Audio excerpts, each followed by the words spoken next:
Wow, madam! Hello, madam.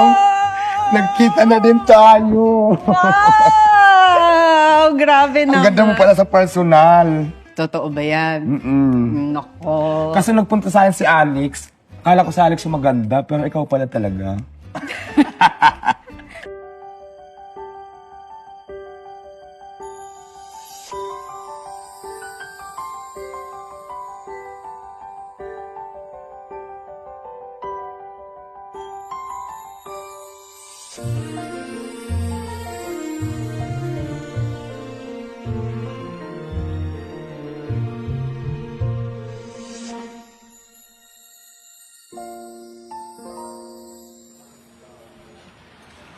Nagmula sa kalangitan, lumagapak sa kalupaan, narito na sa inyong harapan ang nag-iisang diwata na mukhang kawatan. Nagmula sa kalangitan, lumagapak sa kalupaan, narito na sa inyong harapan ang nag-iisang diwata na Diyosa ng maparisan. Binago ko na. Ay, di na mukhang yung sa kawatan. Di na. Binago ko na siya. Kasi wala ng mga duguan. Oo, wala na. At saka yun, yung ano namin doon, okay na yun. Oo, Ay- kasi yung nagsumaksak daw sa'yo, nagtatrabaho na. Yes, nakamove on na kaming lahat. Nasa akin ngayon. Move on na kayo lang.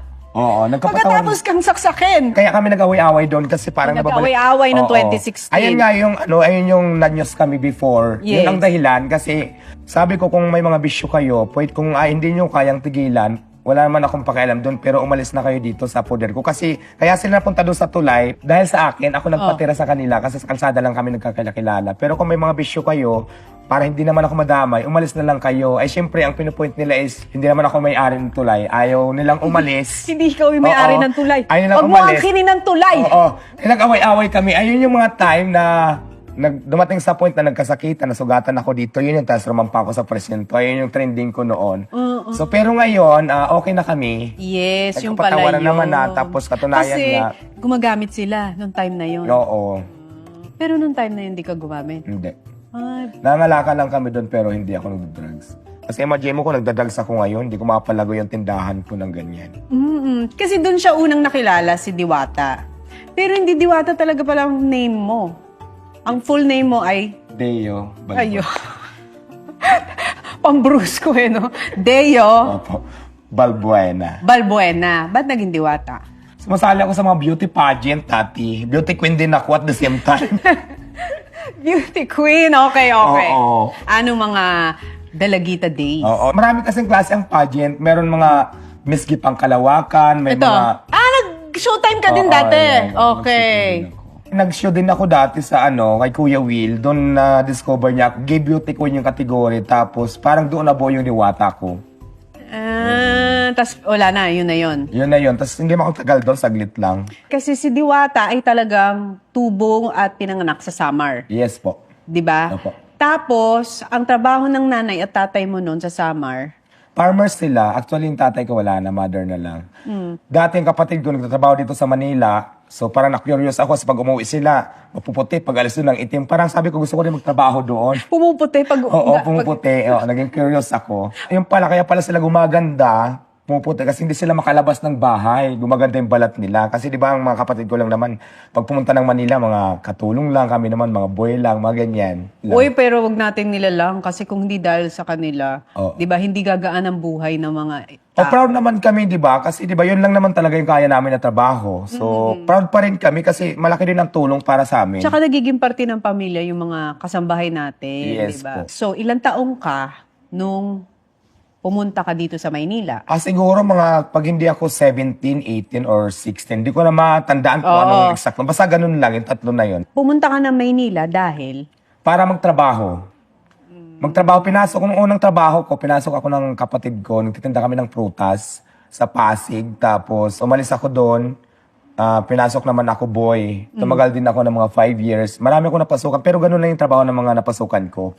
yung houseboy, ganun. Oo, mga Oo. ganyan. Pero girl ka talaga. Pero girl na talaga ako matagal Kahit na. nung kinuha kang boy, as a girl ka Girl, no? girl pa rin ako, pero yung mga trabaho, pang lalaki talaga. Siya. Pero nung nagtatrabaho ka, ino-all out mo na na gay ka, hindi pa? Hindi pa masyado, pero gay na talaga ako. Yung nga lang kasi, nasanay ako sa ganong style kasi yung tatay ko, galit sa akin dahil... Binubugbog ka? Oo, dahil sa probinsya namin, 4 kami magkakapatid, puro babae lahat, bunso ako. Parang junior sana ako. Ay. Kaya parang yung father ko, hindi niya matanggap na maging bakla pa. Ako naman, nagpapanggap ako na kunwari lalaki, pero deep inside, babae din talaga ako.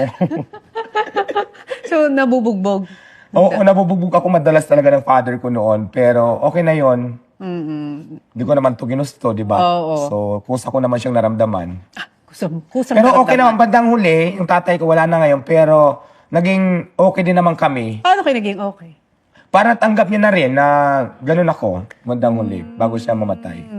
Oh, so nung pumunta ka na sa Maynila, ano naman ang na-discover mo sa Maynila? Kasi 'di ba, usually daw yung mga tao sa probinsya sinasabi nila pag pumunta tayo ng Maynila, gaganda ang buhay Ayan, natin. dito ko talaga napatunayan sa mga experience ko na hindi din talaga madali ang buhay sa Manila, lalong-lalo na pag wala kang discarded. Kasi ako nga naranasan ko maging palaboy talaga. Di ba, yun nga yung mga time na tumira ako sa ilalim ng tulay. Tapos, ang haba din siguro, matagal din ako doon, mga 3 years or 4 years sa ilalim ng tulay. Tapos yun nga, may nag sa akin ng construction, na friend ko. Nag-enjoy ako, daming lalaki. Ay, pagod na ako, gupa rin, naka-smell pa rin ako, lalo na pag maraming lalaking gwapo doon. Oo. Ng mga pawisan na talagang batak na batak ang katawan, na-inspire ka pa. Oo, na-inspire pa ako. At saka, di ba, pag doon kasi may mga barracks kami before Oo. Tabi-tabi kami doon sa barracks, kanya-kanya, kwentuhan. So, ang saya din. Nung una, nandun yung discrimination, pero nakilala na nila ako. Yung, Masaya na? Oo, masaya na. Parang close na kaming lahat. Nawala yung construction kasi nag-pandemic. So, nagtinda-tinda ngayon ako. Doon ako nagsimula magtinda. Hindi pa Paris. Sigarilyo, soft drinks pa lang, mga kape, mga merienda. Tapos, mayroon din akong friend na chef cook naman, nawalan din siya ng trabaho. Ay, ng mga time na nagtitinda na ako, may konting ipon na ako. Sabi niya sa akin, kasi marunong siya magluto bakit hindi natin lagyan ng pagkain, tulungan kita magluto, bili ka na ng kawali, ganito kung ano makailangan. Tapos doon ako nag-start magtinda ng pagkain muna, hindi pa Paris. Pero kasi di ba nauso yung Paris sa kalsada, marami naghanap sa akin, Paris ka ba dyan? So nagka-interest ngayon ako, tinanong ko siya kung marunong siya mag-Paris, sabi niya marunong din daw siya. So ito ngayon, kinarir ko na siya, natutunan ko na, wala na din kasi yung friend ko siguro 3 years ago. Wala na din. Parang nagme-maintenance na may edad na kasi yun Parang hindi niya na kinaya. So, doon ko natutunan lahat yung knowledge ko sa pagluluto. Siya pala nagturo sa iyo sa pagluluto.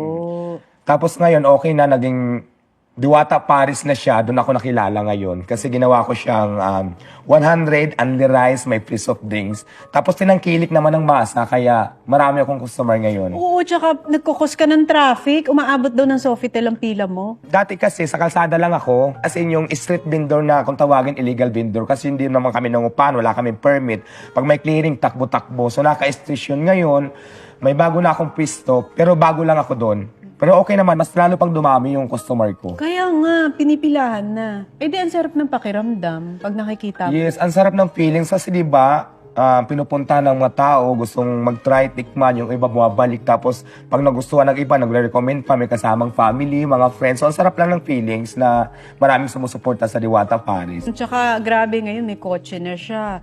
Pabili na siya ng bahay. Okay naman, yung bahay ko ano lang siya, maliit lang, rides lang, pero at least naging safe na ako. Yung tulay, wala na ako doon.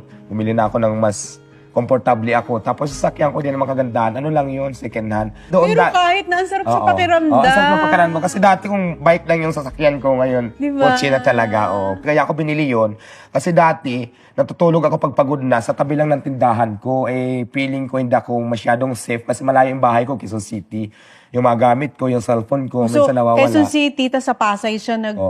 Pero doon naman talaga ako sa Pasay, di ba? Doon ako sa tulay dati. Tapos mas gamay ko yung Pasay. Kaya lang nakabili ako ng Rides Quezon City. Kaya Eh di okay. Doon yung bahay ko. Anong pakiramdam na unti-unti na bago mo yung buhay mo? Imagine mo yung nakatira ka sa tulay, tapos ngayon may kotse ka na, may bahay masarap ka ang na. pakiramdam. Masarap. Pakiramdam na masarap na hindi ko kayang explain. Basta ang saya kasi bukod sa marami ako natutulungan kasi marami din nagtatrabaho sa akin na umaasa din sa akin, lalo na ako. Ilan na Family ko. trabahador mo ngayon? Marami. More than, basta marami. Mga nasa 20, ganon? Yes, more than pa yata. Hindi nga. Ang dami, di ba? Doon lang naman kami umaasa. Ako naman sabi ko, kahit wala nang kitain, basta ang mindset ko dyan is, makapagpasahod ako sa mga tao, lahat ng expenses ko, ma-shoulder ko. Kumita konti, kahit 300 lang, 1,000 lang o 500, tinatabi ko naman yun para sa akin in my future naman. Tapos tinutulong ko din sa family ko, mother ko, ganyan. Eh, di tuwa yung pamilya mo. Tutulungan ko naman yung mother ko. Dati bilang ko ng cellphone, mga damit, tuwa naman siya. Yung dating hindi ko nabibigay, ngayon binibigay ko na sa kanya. Kaya supportin naman ako sa mother ko.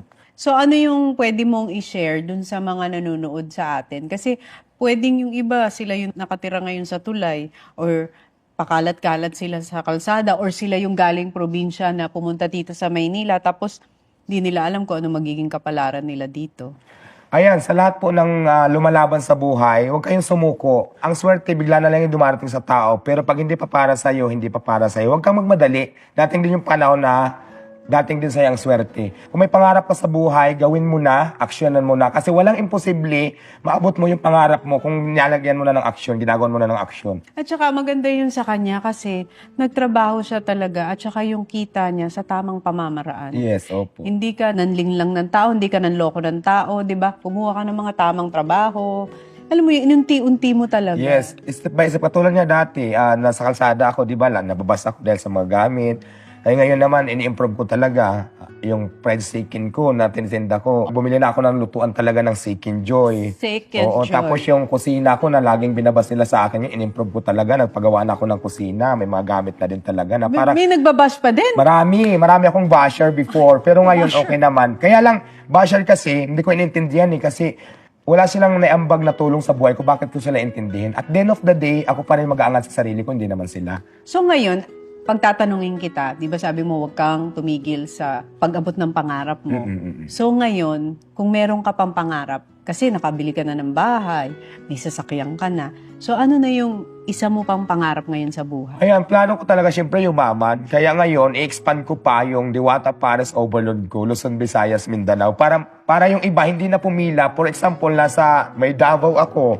Yung mga taga Davao hindi na pupunta ng Pasay para tikman yung ano ko. Bakit meron ba mga taga Davao pumupunta sa'yo? Meron, may Iloilo pa nga. Ang dami, iba't ibang lugar. Hindi ko lang alam kung totoo na galing sila doon. Basta marami galing ng Naging tourist Bisaya. spot ang Parisan ni Diwata. Yung iba naman ang nakakatuwa, galing ibang bansa. Pupunta rin. Paglapag ng airport, kain muna sa akin. Tapos yung iba, paalis pa lang, dadaan muna sa akin. Parang ganun. Maraming ganun ako nakausap. Tapos mayroon galing probinsya na pumunta lang talaga doon para tikman lang yung Paris ko. So nakakatuwa. Ang sarap ng feelings talaga na nag-i-import pa sila para matikman lang yung Paris ko na Andy rice with soft drink 100 pesos. Ay gumastos sila ng pagkamahal-mahal, di ba?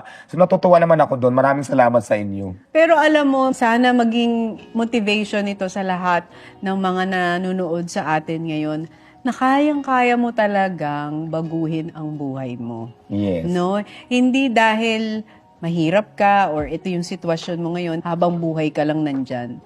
Nasa sayo pa rin talaga. Yes, nasa pera talaga ang susi kung paano mo iangat yung sarili mo. Depende lang yan sa diskarte mo. Kaya sabi ko, laban lang. Huwag sumuko sa hamon ng buhay. Kung mahirap naman ngayon, huwag mo isipin na mahirap ka lang. Kung may chance, gawin mo na para makaangat. Kung level 1 ka, gawin mong level 2 naman. Step by step, di ba? Parang ganun. Si Diwata ngayon ay 42 years old. Imaginein mo, pumunta siya dito sa Maynila, 16, 17. Ilang years yon ng pakikipagsapalaran sa buhay bago niya na-hit yung parang, ito na yung jackpot. Haba ng laban talaga sa buhay ko dito sa Manila. Mahaba. Talagang may mga pagdadaanan ka na up and down. Pero ang importante, katulad ng sinabi ni Diwata, huwag kang susuko sa laban ng buhay. Kasi darating ang araw, ikaw naman ang pipilahan, katulad ni Diwata. True. Diba? Yes, madam. Tama. From beauty queen to Paris queen. Yes, di ba?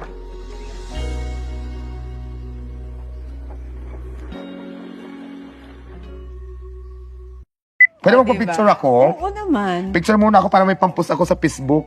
Okay. Ay, ganda ko. Parang iba rin ang ano ko ngayon, atake. Naka-make up ako ngayon eh. Ibang atake naman. Ganda, di ba? Diba? So, grabe. Walang tigil ang pila. Wala, sawa Hindi ng pagka Diyos. ganun, pag halimbawa nandun ka, edi ang dahil nagpapapicture sa'yo. Marami, pila din. Saring lang. Feeling ko nga ako nasa iba na Alawi tuloy at saka si Tony Gonzaga. Talaga? Picture ng picture. Non-stop din ang picture nila sa'yo. Ang ganda ko, pagkasama ko si Tony G, kailangan nakaganyan din ako. Paano ba lalakad? Dapat pakita mo sa akin paano lalakad. Kaya nga, kailangan gandahan din ako, di ba? Oo, dapat kailangan para paglalakad pag may ka. ganyan-ganyan din tayo, So, di pag ba? nasa Parisang ka, ganito Maraming kang... salamat, Tony Gonzaga, dahil na-invite mo ako dito sa lugar mo na napakaganda at mukha akong mayaman ngayon. Kanina kinakabahan ako, pero parang nawala na, nakita na kita. Diba? Hindi naman nakakakaba. So, ngayon,